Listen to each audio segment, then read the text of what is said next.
Chào các bác nhé. Bên em lại tiếp tục bàn giao máy hàn laser cho một xưởng sản xuất bàn ghế học sinh ở khu vực Sóc Sơn, Hà Nội nhé.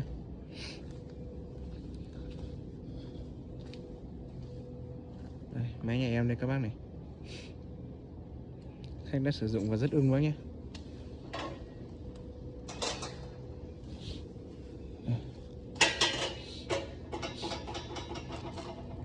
Với hàn laser bên em đây.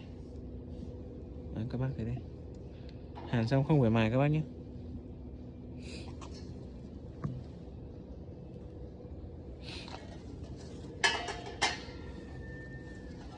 Đây.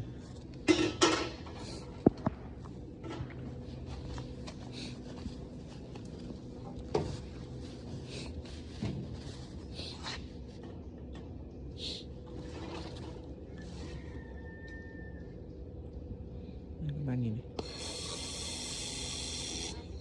Đấy. Máy hàn laser cực kỳ dễ sử dụng.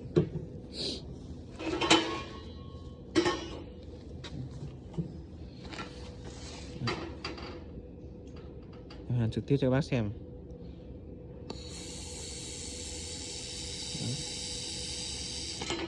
Đó. Bác thấy máy hàn chưa ạ? Đó.